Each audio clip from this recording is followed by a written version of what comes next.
Americans watching and waiting and literally staring at a chimney.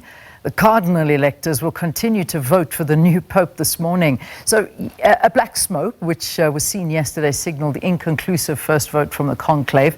The process will continue until one man has secured a majority of at least 2/3. The cardinals are holding 2 votes in the morning session, 2 in the afternoon. When a pope is chosen, white smoke will emerge.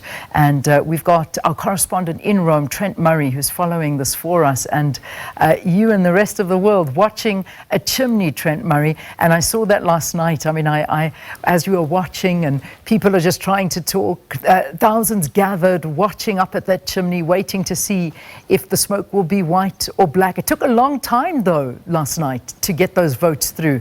Good morning. Talk to us. What are we expecting today? Good morning. Yeah, it did take a little bit longer than we anticipated. There was murmurs in the crowd that perhaps they'd misplaced the matches and couldn't light the fire for the smoke. But we did eventually get there, of course, didn't we, with that black smoke.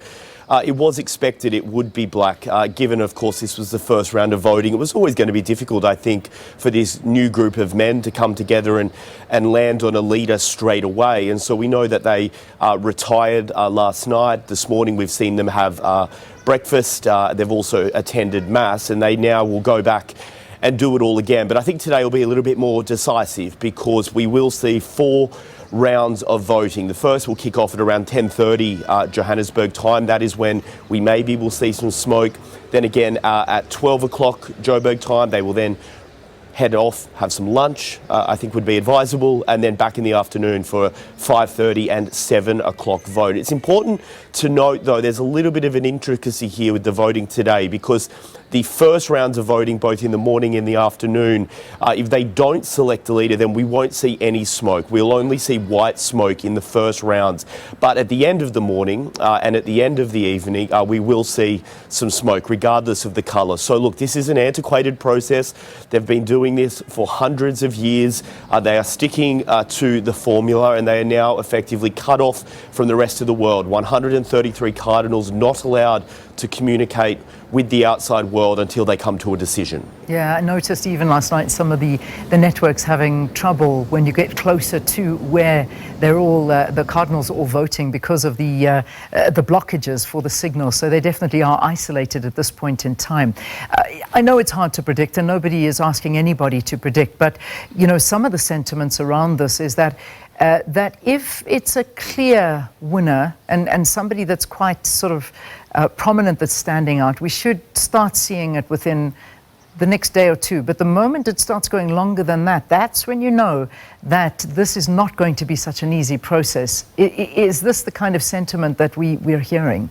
Yeah, I mean, the last 7 popes have been chosen within 3 days. And so if we start to go longer than that, then that's, I think, a message to the outside world that they are split. I mean, we do know that there'll be a bit of a tug-of-war that takes place in that room. Of course, you've got forces within the leadership of the church who would like to continue on the path of Pope Francis, a more progressive church, politically active, speaking on issues like climate change and social inequality. But then you've got forces that would like to see the church revert back to a more conservative path, focusing on liturgy and the theology of the Catholic faith, and trying to stay out of the politics. And so I think that's probably what is dominating the discussions in the room. What sort of path would they like to take next? But it is worth noting that 80% of the cardinals in that room were appointed by Pope Francis. So you would imagine that that gives the more progressive side of the church somewhat of a leg up, a bit of leverage in terms of numbers. But it is also the most diverse group we've ever seen. Last time they met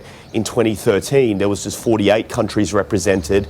Now it's 70, including a number of new countries from South Africa, from the African continent, I should say, including Rwanda, South Sudan, Central African Republic. So look, the sort of global South has a much bigger voice this conclave than conclaves gone past, and that could also make the eventual front runner quite unpredictable. Yeah, it could, and giving a voice to a lot of areas within the world that have not had a voice before. So Trent Murray, thank you. Thanks very much for updating us. So just to recap for our viewers here in South Africa, the time that the voting will take place again, 10:30 will be the first vote. If need be, there will be the second vote taking place at 12 o'clock. Then the third vote, 5:30, and if that's still not giving us results, that vote will happen at 7 p.m. So 4 votes today, but that first one, 10:30 a.m.